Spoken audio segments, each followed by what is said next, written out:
Hi guys, welcome to the lesson of partial differential equations. So in today's class, we are going to discuss the Neumann problem for the upper half plane, and uh, and we can see that the boundary conditions are given. So these are, we can see that Neumann boundary conditions. So the flux at the boundaries is given. And we have to approach the problem by using the Fourier transformation, complex Fourier transformation more specifically. So we applied the transformation here on the equation, and we get a second order ordinary differential equation, homogeneous with constant coefficients. And we know how to solve the problem. And here we get the solution in form of omega and y. Because of the transformation, x is replaced by y, right?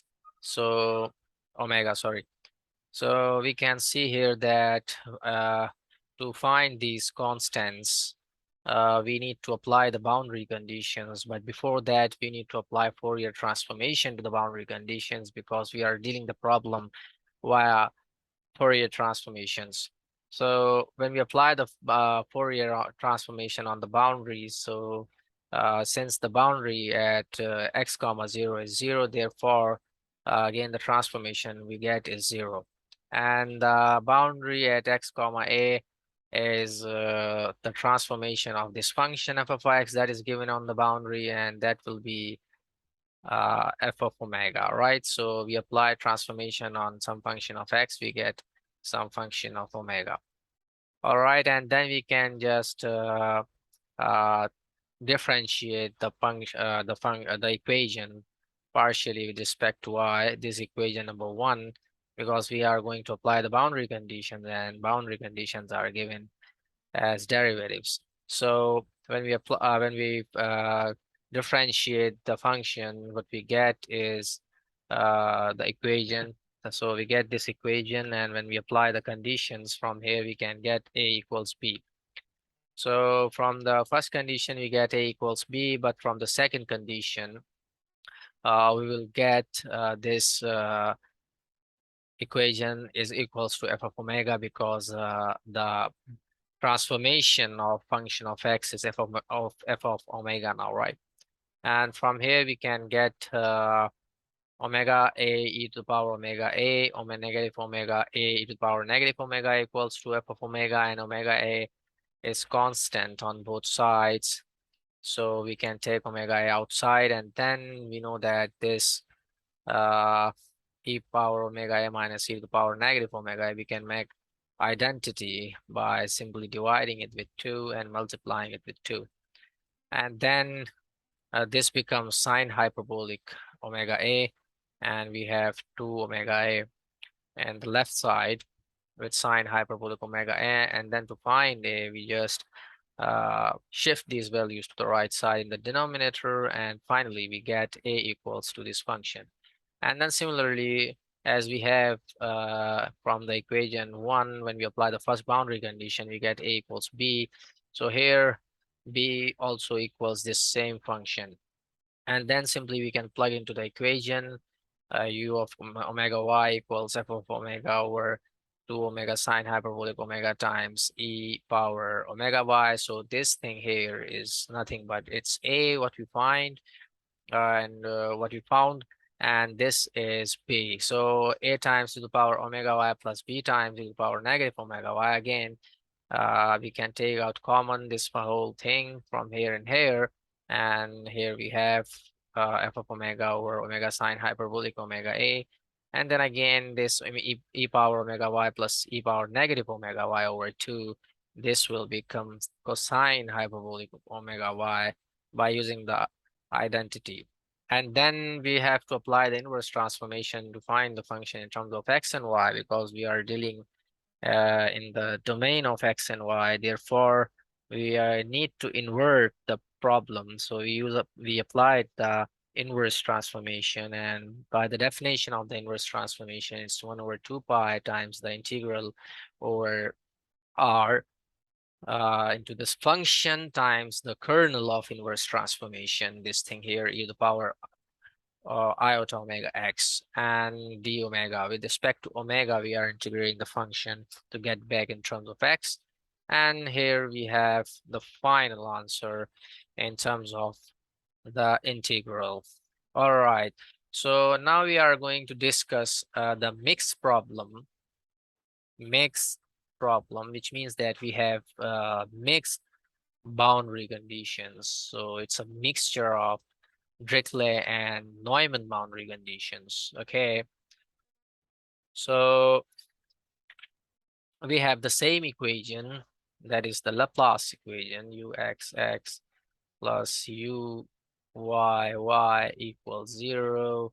Again, x is from negative infinity to positive infinity, and you can take in the manner vice versa. You can also work in this manner that negative infinity, y is greater than negative infinity to infinity. We can also work this way, but it has the same meaning almost. The solution technique is the same, so we can do it ourselves, right? So now y is from 0 to a, again the same, and now one of the boundary condition is the derivative, that is the flux given at x comma 0 equals 0. But the other condition now is not the derivative, it's a normal boundary condition. It's also called Dirichlet boundary condition, so it's f of x.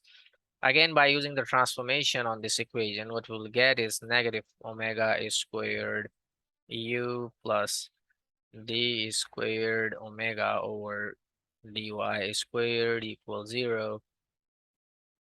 And from here, we will have the solution u equals a e to the power omega y plus b e to the power negative omega y. Again, we need to apply the boundary conditions. So the transformation of the boundary conditions we need to compute first. So this thing, sorry, here we'll have x comma 0. So equals Fourier transformation of 0, which is 0 again. And then Fourier transformation of x comma a. So it's function of x. So it will be simply function of omega by the transformation. Okay, say this is equation number 1. And then we can just now apply the conditions here. For that, first we need to take the derivative of equation 1 because we have derivative boundary conditions. So it's uy, the partial with respect to y is nothing but omega a e to the power omega y minus omega b to the power negative omega y. And this is equals to 0. And also plug 0 instead of y.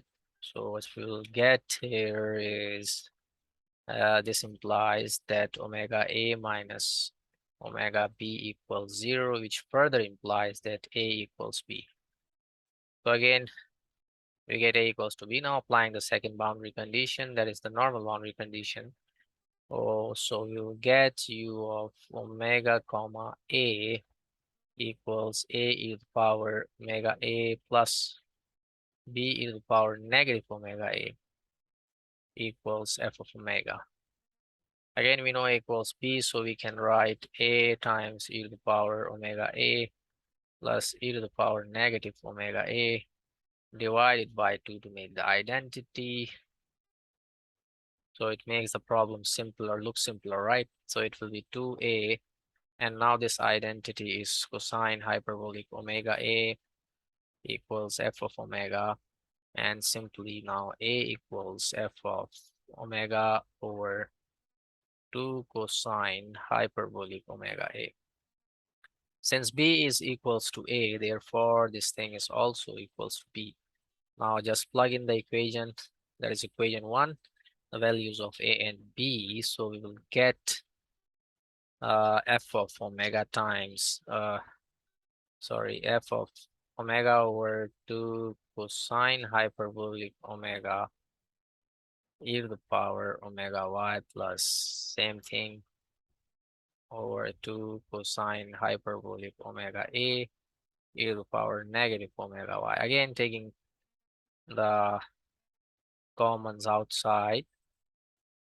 So it's 2 cosine hyperbolic omega a, and to be e to the power omega y plus e to the power negative omega y. And just we can shift this 2 inside to make the identity. Therefore, this will be u equals f of omega cosine hyperbolic omega y divided by cosine hyperbolic omega a. Now, this is the result in terms of omega and y, but we need the result in terms of x and y. Therefore, apply the inverse transformation. So we will get 1 over 2 pi integral over r, the function f of omega cosine hyperbolic omega y divided by cosine hyperbolic omega a times the kernel of inverse transformation, that is iota omega x d omega. So we get the result in terms of integral for the temperature xy. So this is negative infinity to positive infinity, and f of omega times cosine hyperbolic omega y divided by cosine hyperbolic omega a times e to the power iota omega x d omega. So this is the final result for the mixed problem. So we discussed Neumann and mixed problem. In the next class, we will discuss Dirichlet problem again over the upper half plane, and where y will be simply greater than 0 and it will go to infinity. In these problems, we have y is bounded between 0 and a, but now y is bounded below, but it's not bounded above. So in the next lessons, we will see that what happened and how to solve these kind of problems. Thanks for watching the lesson.